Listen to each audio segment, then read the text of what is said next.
And welcome back to the channel. All right, as you guys can see, there are a couple of 89 Upper Deck card number ones sitting down here in front of us. So as I was unboxing this, or breaking this box of 89 Upper Deck and unwrapping these packs, I started getting a little superstitious. I was getting a little anxiety, thinking, you know what, I'm gonna make this investment. I bought this lottery ticket for this box and I'm not gonna get a thing. I had, I believe around half the box left, probably around between 16 and 18 packs left. And I decided, all right, I'm gonna turn the camera off. I'm gonna open a few of these off camera just to see nothing. And then suddenly, I know this happened off camera, so you may or may not believe it. I don't really care. I pulled this Griffey right here, and I was so excited. I was pumped. I realized looking very closely, it's just slightly off center. I actually got the loop out, took the measurements. I don't know if you can see in the loop here, there are measure lines inside there. So I took a loop, looked at the corners, everything was great. In terms of centering, it was off a little, right? So this one was 2 millimeter at the bottom, 4 millimeter at the top, 3 to the left, and 2.5 millimeter to the right. Actually, it was just a bit over 3 millimeters, but whatever, it was off center. And so as I was looking at it, I looked down at the pack and I had flipped a handful of the cards over from the back, and I realized, like, holy effing crap, it was sitting like this. And I looked and I said, are you kidding me? This pack, one single pack, had 2 Griffies. So I pulled that one over, got the loop out, took a quick exam. This one is absolutely perfect all the way around. 3 millimeter all the way around. I don't see any visible print marks. There's no lines. There's no defects. I am super pumped about that card. I don't see any reason it won't be a 10, and I've inspected it extremely closely. I had on my trusty rubber gloves when I had pulled it out of the pack, so there was no risk of contamination with any of my oils on my skin or any lotions or anything else. So I'm going to go ahead and put the trusty gloves back on, and I've decided I'm going to go ahead and open the rest of these packs. So I've got about 10 left that I will show on camera. I thought about selling these. These packs sell for, give or take around, 12, 13 bucks a pack. I saw a few auctions on eBay where we had 3 packs selling for $36 plus shipping. There was one that was 4 packs for $45 plus shipping, or I'm sorry, with free shipping. So I almost considered just selling those. I thought, I'm already ahead. I got what I came for. But then I started thinking, I didn't get a Dale Murphy in this, and I would love a crack at that reverse negative. Even if I get the regular Murphy, I'll kind of smile at least. I did not get a Nolan Ryan. I didn't get the Mike Schmidt being interviewed. I didn't get a Kirby Puckett with Mark McGwire behind it. Didn't get a Mark McGwire. I didn't get a Randy Johnson.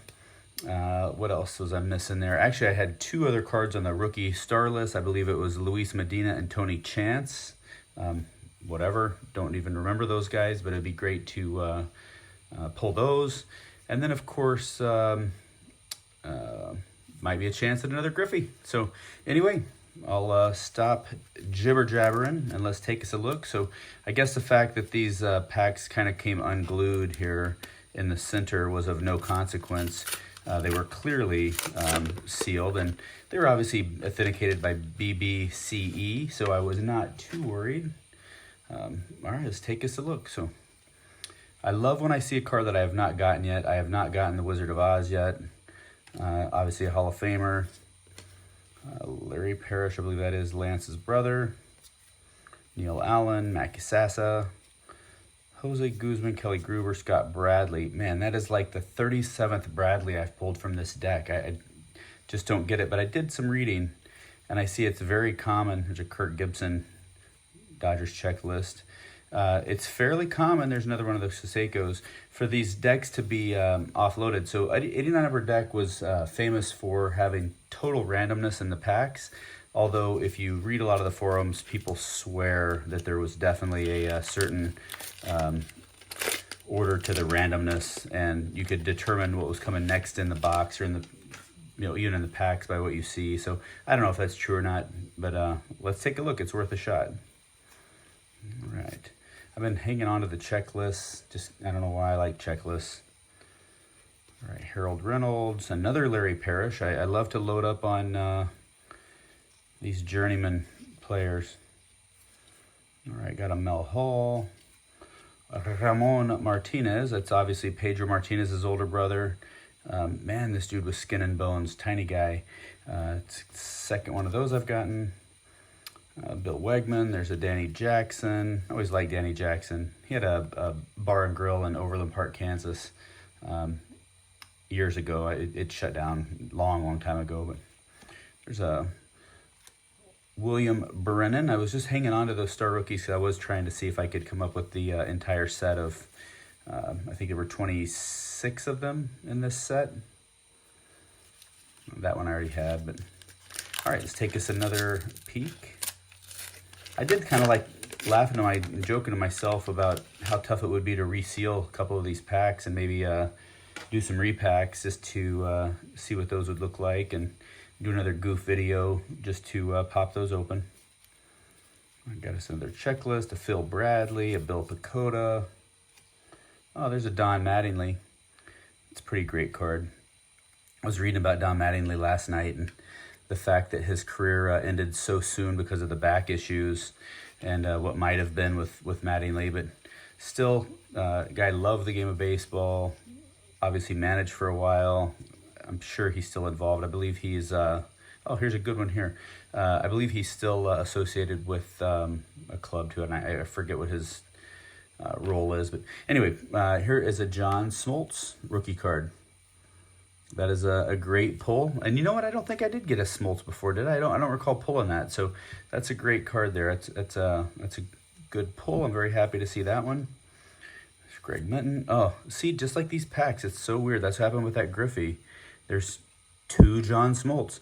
I was actually thinking that before I started cracking this box, is I always see and hear when I'm opening different boxes, like, you get 6 of one card in a box and it's a bust box, or you get 4 or 5 guys of the same in the same pack or whatever and it's a bust. But I'm thinking some guy somewhere has got to be doing the same thing with a Griffey, right? If you just the law of averages and the raw numbers of cards that are produced with these. But man, I'll take a pack with 2 Smoltz in it. That's insane. I read somewhere where a guy had pulled 3 Mark McGwire's from one pack, and this was obviously back in the day when McGwire was all the rage, and probably around 89 or so, before people realized that he had packed on 70 pounds of muscle seemingly overnight, just because he was eating right, I guess. All right, there's my friend Willie Wilson, Juan Castillo, Steve Bedrosian. There's a Blankenship. I don't know why I'm hanging on to those, but I'll pop that out there. There is a Mike McFarland. There's another Pat Tabler. I had one of him earlier. Pat Tabler wasn't a bad player. He bounced around a little bit in his career, but I know he was with the Indians and Royals. I forget where else he had played, but maybe Cincinnati. Does that sound right? I got an Acker, Rick Leach. There's an Andre Dawson. I always liked Andre Dawson. I like looking at some of these old cards because then I can't remember. I was like, wait, he's in the Hall of Fame, right? Then I end up doing some searches trying to figure out. I think I'd mentioned Bruce Sutter earlier. He is in the Hall of Fame, has been in for quite a while. Obviously one of the dominating closers of the era back in the 80s. Dawson, he could hit, man. Nicknamed the Hawk. He was a baller. I really liked watching him on WGN. All right, let's see what we got here. I think we're... man, I'm moving super slow, but you know what? It's my deck.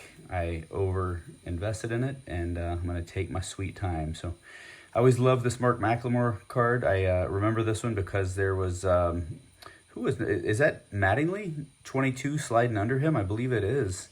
It's just a great card. I really like that one. I'm going to set that aside for now because I want to look at that again later.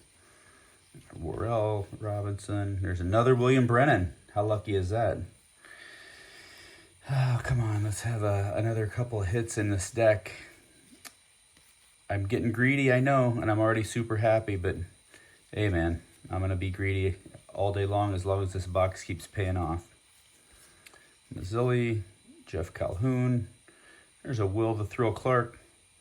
I read somewhere somebody's talking about how sweet his swing was, and I do remember watching Will Clark play. I'll be honest, I cannot remember his swing, not like I do Griffey's in the back of my mind, so I'm going to go dig up some film. Maybe I'll do that later, watch some videos of Will Clark highlights. There's that Tony Gwynn checklist, and Charlie Huff, winging it sidearm. All right, not bad. Keep this trainer rolling. Man, I really want this Murphy. I don't care if it's even the regular card. It just would feel like a win just to pull it so I can check it. I did get 2 Sheffield rookies out of this box, and both of the shortstop position were right side up. You can't really tell until you flip it upside down, and then you can see the big part of the S is on the bottom, which is where it's supposed to be, so no error there. I don't really think that error is worth all that much. I looked it up on eBay, and you can buy the raw cards for next to nothing, so it's not that rare, but here you go, another John Smoltz. Man, I really hope that happens with this this card number 1. There's no reason why, right? If it's hitting like that, let's keep this thing moving, maybe even in this pack. I got a Pete O'Brien, a Sid Bream, Kent Tekulve with the cool glasses. This guy was such a dof. Look at this dork. But he was a pro, and I am not, so who's laughing? He would really think I was a dork if he saw my card, I'm sure. Jeff Kunkel. There's a Frank Viola. I had to look Frank Viola up as well. For some reason, I thought he was in the Hall of Fame, and he's in the Twins Hall of Fame, and he had an absolutely dominant season, 86 maybe, 85, I don't really recall, but not in the Hall of Fame. His numbers were very uninspiring, did not have overwhelming strikeout numbers, didn't have overwhelming win numbers. Good pitcher, flash in the pan. Oh man, there's a, I don't know if you guys can see that there. Yeah, you can see it right there. There's a crease in that Tim Flannery card. I would be sick to my stomach if I pull another Griff and it had a big crease like that right out of the box. But hey man, that's the way these packs go. That's why it truly is a lottery ticket buying these boxes like this. And plus, think about it, 89, they've been sitting around, what was that, about 75 years ago? Don't check my math, just trust me on that. All right, let's see here. Got another Bobby Witt. I don't believe that's Junior, but Junior's in there somewhere. I can sense it. Let's just leave that thought there.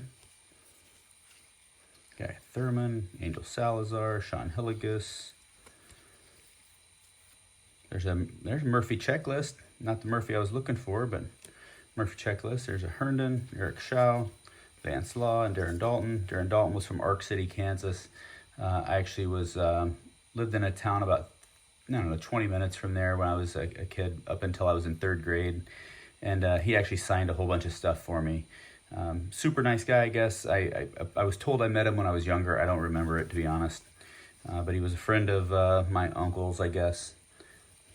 Or his family was a friend of my uncle. All right.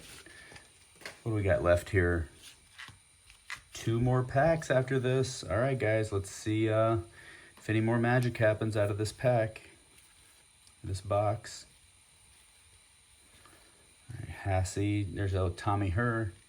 I remember Tommy Herr on the Cardinals for years. Mike Marshall, there's a Crime Dog. Crime Dog was recently elected into the Hall of Fame as well.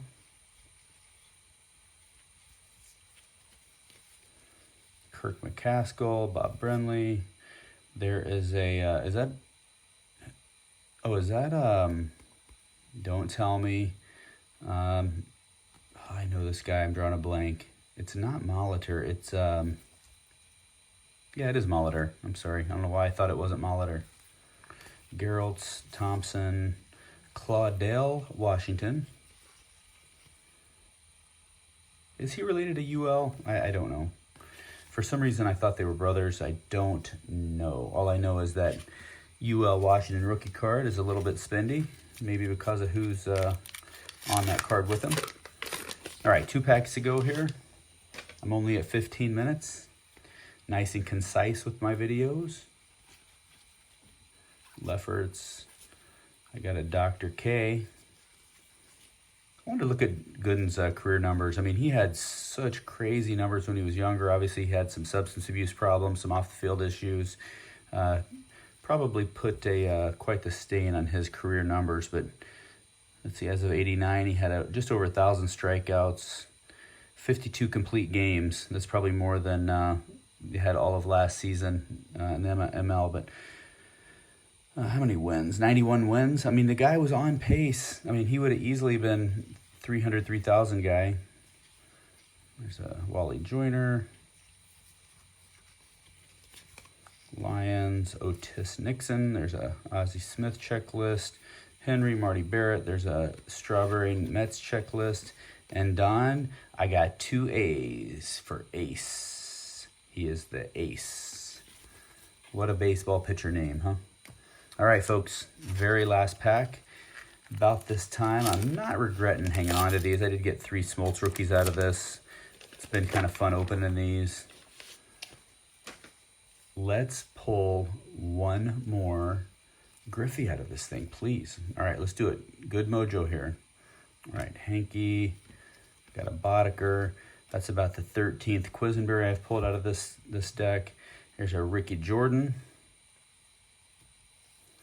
Paul Ossenmacher. I always hated this guy for the Braves. I don't know why. No legitimate reason. I just don't think I liked his name. Jose Cecina. Got his name written on his glove. I wonder if his phone number's on there in case he loses it. You can call him. Brian Holton. Jos Bautista. All right, we got a Hall of Famer right here, Mr. Bert Blyleven. I have never heard Bert speak, but I assume he's got like a Minnesota accent, right? Like he's from northern Minnesota, and he talks like this, eh? Like he's almost Canadian, but it's a Minnesota slang. Don't laugh at my accent. I'm obviously terrible, but I make myself laugh. Man, only a few cards left. Come on, treat me right. Ryan Sandberg.